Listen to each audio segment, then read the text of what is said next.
우리에게 주시는 하나님의 말씀은 창세기 25장 1절에서 11절 말씀입니다.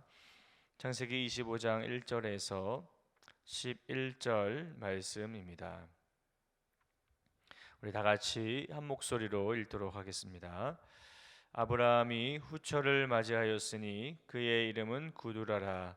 그가 시므란과 욕산과 무단과 미디안과 이스박과 수아를 낳고 욕산은 스바와 드단을 낳았으며 드단의 자손은 아수르 족속과 루드시 족속과 루미 족속이며 미디안의 아들은 에바와 에벨과 한옥과 아비다와 엘다하이니 다 그두라의 자손이었더라.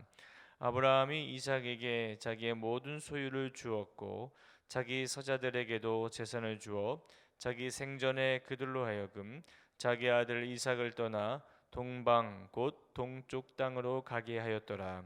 아브라함의 향년이 175세라. 그의 나이가 높고 늙어서 기운이 다하여 죽어 자기 열조에게로 돌아가매 그의 아들들인 이삭과 이스마엘이 그를 마므레 앞 헷 족속 소알의 아들 에브론의 밭에 있는 막벨라 굴에 장사하였으니 이것은 아브라함이 헷 족속에게서 산 밭이라. 아브라함과 그의 아내 사라가 거기 장사되니라. 아브라함이 죽은 후에 하나님이 그의 아들 이삭에게 복을 주셨고 이삭은 보엘라 헤로이 근처에 거주하였더라. 아멘. 오늘 새벽에 나오신 여러분들에게 하나님의 은혜와 축복이 임하기를 믿습니다. 창세기에서 아브라함의 이야기는 창세기 12장에서부터 시작해서 25장에 이르기까지 많은 내용을 할애하고 있습니다. 아브라함이 75세에 하란에서 하나님의 부르심에 순종하며 거듭 하나님과 언약을 맺으며 믿음으로 살아갔습니다. 그러나 그도 연약한 부분이 있어서 실수한 부분들이 참 많았음을 보게 됩니다. 그러나 그럴 때마다 하나님 앞에 엎드리며 하나님께 제단을 쌓으며 다시 언약의 말씀을 붙잡고 믿음으로 살아가는 것을 보게 됩니다. 결국 아브라함은 하나님의 명령을 쫓아서 고향을 떠나 약속의 땅 가나안으로 이거한 지 100년 만인 이 175세의 일기로 하나님의 나라에 들어가게 되는 겁니다. 믿음의 사람은 하나님께서 주신 언약의 말씀만을 붙잡고 살아간다면 언제라도 다시 믿음으로 일어서게 되는 줄 믿습니다. 아브라함도 연약한 사람이기에 실수는 했을지 모르지만 그의 인생은 실패한 인생이 아니었습니다. 마찬가지로 우리도 연약한 죄인이기에 실수는 할 수 있습니다. 그러나 끝까지 하나님의 말씀만을 붙잡고 살아간다면 실패하는 인생이 아니라 아브라함처럼 하나님의 나라에서 영원히 살게 되는 성공하는 인생이 될 줄 믿습니다. 오늘 본문을 보면 아브라함의 또 다른 아내가 있었음을 얘기하고 있습니다. 그 여인의 이름은 구두라라고 하여 오늘 본문에서 처음 등장하게 되는 인물입니다. 구두라를 아내로 삼은 것이 사라가 죽기 전인지 죽은 후인지 정확하게 알 수는 없지만 아브라함은 사라를 보낸 후에 그두라를 통해서 6명의 자녀를 더 낳게 됩니다.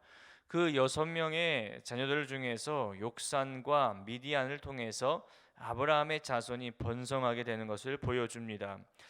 아브라함이 사라를 통하여서 이삭을 출생하게 될 때에 아브라함과 사라는 불임의 상태였습니다. 그러나 하나님의 언약의 말씀으로 인하여서 이삭을 출생하게 되었고 이어서 구두라를 통하여 6명의 자손을 본 것도 언약의 말씀이 계속해서 이루어지고 있음을 말해주고 있습니다. 우리가 내일과 그 다음에 토요일 본문에 보면은 이스마엘 족보가 나오고 이삭의 족보가 나온 것을 봄을 통해서 하나님께서 아브라함에게 주신 그 언약의 말씀이 계속해서 이어지고 있다는 것을 보게 될 것입니다. 5절에서 11절은 아브라함의 죽음에 대한 내용에서 다루고 있습니다. 그런데 그가 죽기 전에 마지막으로 해결해야 할 문제가 있었습니다. 그것은 이 재산 상속에 대한 문제였습니다. 이 재산 상속은 지금도 우리의 시대에 계속해서 문제가 되는 일들 아니겠습니까? 이 일 때문에 형제 간에 의가 상해지고 살인도 일어나기도 하는 어려운 문제입니다. 아브라함의 가족에게도 이런 문제가 있었음을 보게 되는데요. 아브라함은 마지막으로 아름답게 생을 마감하고 아름다운 믿음의 가정의 질서를 지키기 위해서 그가 한 일이 오늘 본문의 내용입니다.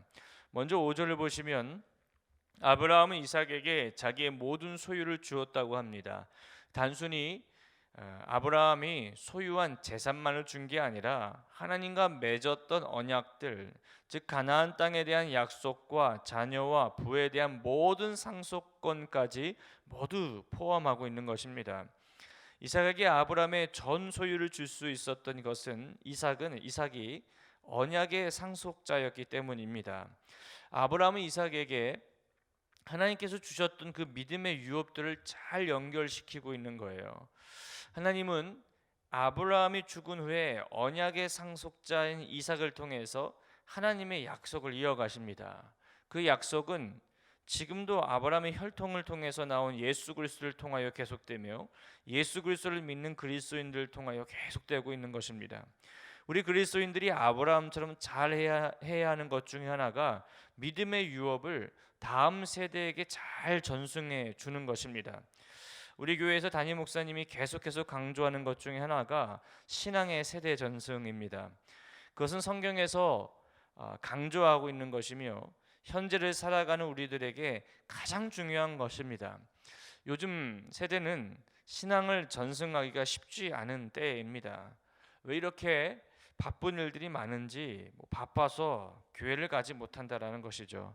우선순위가 바뀌고 있는 겁니다. 우리의 인생에 있어서 가장 중요한 하나님께 예배드리는 그 시간을 다른 일로 바꿔버리는 것은 이제 비일비재한 일들이 되었습니다. 우리 아이들의 영적인 시선과 관점들을 세상에 다 빼앗겨 버리니까 교회에 가고 싶지 않은 거예요. 부모로부터 이어받은 신앙이 과거엔 3대, 4대 이어져 왔으나 이제는 이대로도 이어지는 것도 쉽지 않고 4대에서 끊어져 버리는 일들도 생기게 되는 겁니다. 우리 그리스도인들이 정신을 바짝 차리지 않는다면 다음 세대에게 신앙을 전승한다는 것은 어려운 일이 되는 거예요. 우리는 이것을 정말 목숨을 걸고서라도 지켜내야 하는 것입니다. 우리가 다음 세대의 신앙을 전승하자 말로만 하지 말고 정말 여러분들이 목숨을 걸고 내 자녀들에게 믿음을 전수해 주십시오. 그 아이들을 위해서 기도하면서 말씀을 가르쳐 주십시오. 교육부에 투자 좀 해주십시오. 교육부에서 헌신적으로 기도해 주십시오. 우리 교회에서 이번에 여름 성경학교 때 교구와 연결시켜서 기도로 후원하기도 하고 또 먹을 거 있으면 먹을 것도 갖다 주면서 응원도 하고 얼마나 참 힘이 나겠습니까? 여러분들 그렇게 관심을 많이 써 주십시오. 그래서 내 다음 세대가 내가 만났던 예수님을 내 자녀도 예수님을 만나면서 믿음의 가정, 가문을 이루어간다면 그게 가장 큰 축복이 아니겠습니까? 그러므로 가장 여러분들이 우선시하며 신경을 써야 될 것이 다음 세대라는 거예요. 그것을 위해서 항상 열심히 기도하시기 바랍니다. 열심히 말씀 전해주시기 바라요. 믿음의 고집을 가지십시오. 신앙의 고집을 가지십시오. 절대적으로 믿음을 전수해 주시기 바랍니다. 학원 때문에 뭐 때문에 바쁘다고 해서 그런 거하고 타협하지 마십시오. 절대적으로 신앙의 고집을 갖고 다음 세대에게 믿음을 전수해 주시길 바랍니다. 아브라함은 이삭에게만 모든 소유를 준 게 아니에요. 그의 서자들에게도 재산을 주게 됩니다.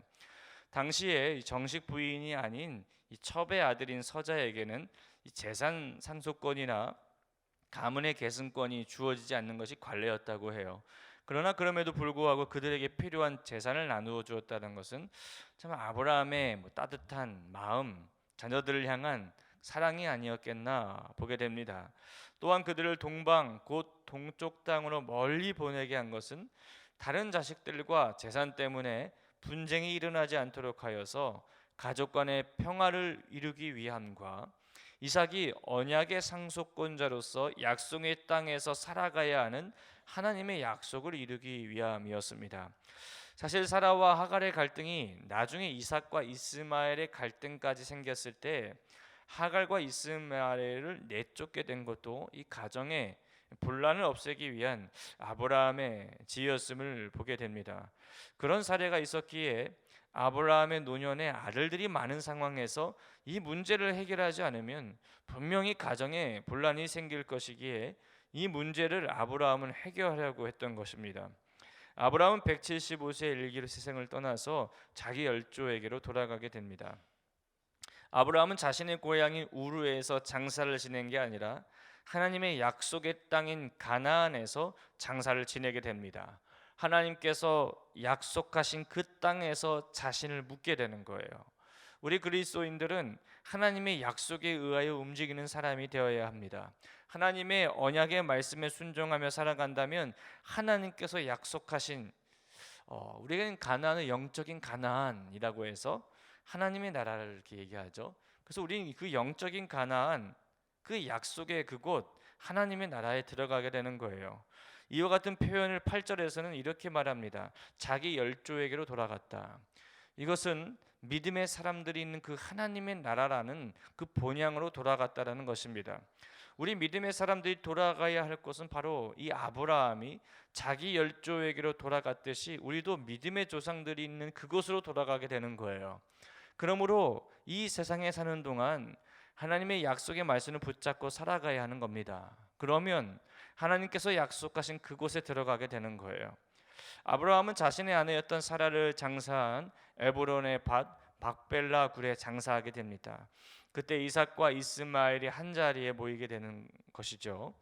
아브라함의 죽음 앞에 자녀들 간의 이 갈등의 문제는 이 아브라함의 장사를 통해서 좀 해결이 되는 것 같습니다. 마지막 11절을 보시면 아브라함이 죽은 후에 하나님이 그의 아들 이삭에게 복을 주십니다. 하나님께서는 아브라함의 언약의 자녀인 이삭을 통해서 하나님의 스토리를 이어가시는 거예요. 하나님은 믿음의 자녀들을 통해서 하나님의 스토리를 만들어 가십니다. 하나님은 여러분들을 통하여서 믿음의 스토리를 만들어 가시는 거예요. 그러므로 하나님의 말씀에 순종하십시오. 하나님께서 여러분의 삶을 통하여 일하기 시작하실 것입니다. 이삭은 하갈이 이스마엘을 임신하고 쫓겨나 방황할 때 감찰하시고 돌보시는 하나님을 만났던 그 보엘라 헤로이 근처에 거주하며 살게 됩니다. 마찬가지로 이삭은 하나님의 그 돌보심과 감찰하심 속에서 살아가게 될 거예요. 감찰하시고 돌보시는 그 하나님께서 오늘 저와 여러분과 함께 하실 것입니다. 시편 23편에 보면은 너희가 영원한 하나님의 나라에 들어갈 때까지 주의 인자하심과 선하심이 항상 너와 너희들과 항상 함께 할 것이다라고 이렇게 말하고 있어요. 다른 번역에 보면은 주의 인자하심과 선하심이 너를 끝까지 추적할 것이다 이렇게 얘기하고 있어요. 언제까지? 영원한 하나님의 나라에 들어가는 그날 때까지. 이게 은혜예요. 하나님의 한량없는 인자하심과 하나님의 측량할 수 없는 그 선하심이 여러분이 하나님의 나라에 갈 때까지 항상 따라다닐 것이다.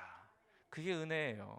오늘 하루를 살아갈 때도 힘들고 어렵고 염려할 것이 있겠죠. 그러나 주의 선하심과 인자하심이 여러분을 끝까지 추적하면서 여러분과 항상 함께 하실 것입니다. 그것이 여러분의 자녀에게까지도 그와 동일한 은혜가 이어지게 되기를 축복합니다.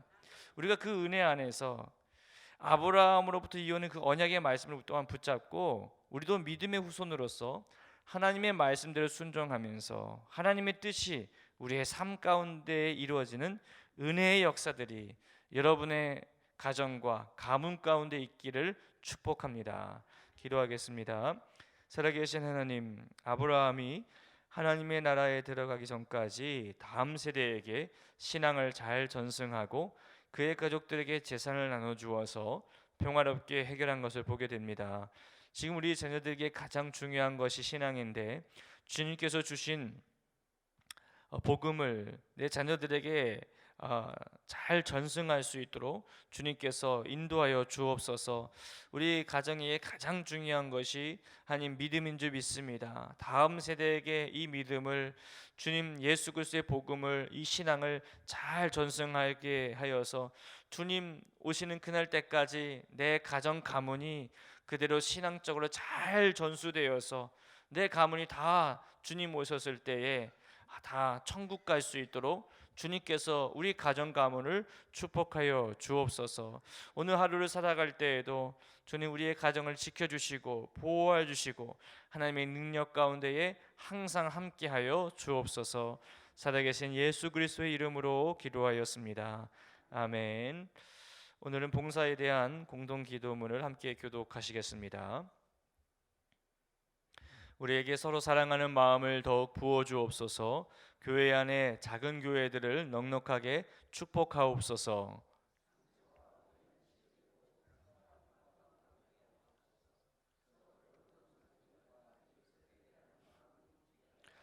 사회의 약자를 끌어안는 신앙적 어머니 공동체, 소외된 계층을 돌아보는 사회적 희망의 공동체, 올바른 가치를 살아내는 정신적 공의의 공동체이게 하옵소서. 우리 교회가 여기 있어 지역사회와 시대가 복되게 하옵소서. 아멘. 함께 주기도문 하시겠습니다.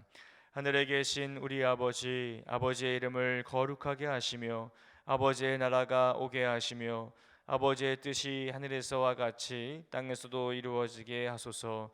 오늘 우리에게 일용할 양식을 주시고 우리가 우리에게 잘못한 사람을 용서하여 준 것 같이 우리 죄를 용서하여 주시고 우리를 시험에 빠지지 않게 하시고 악에서 구하소서. 나라와 권능과 영광이 영원히 아버지의 것입니다. 아멘. 이 시간 다음과 같은 기도 제목으로 기도드리겠습니다. 지금 들은 말씀이 내 삶으로 이어지게 하옵소서.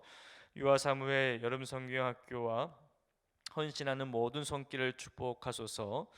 교육부 여름 사역과 2019 단기 선교 일정 가운데에 하나님의 큰 은혜와 축복이 있게 하소서. VIP 초청주의를 앞두고 기도를 준비하는 성도들에게 영혼 구원의 기쁨을 맛보게 하옵소서.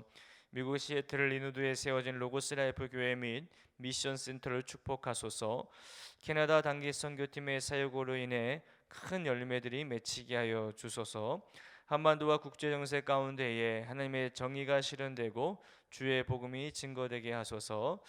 공동 기도문의 기도 제목과 각자의 기도 제목을 따라 기도하시다가 삶의 자리로 나아가도록 하겠습니다. 살아계신 하나님 감사합니다. 우리를 주여 붙잡아 주시고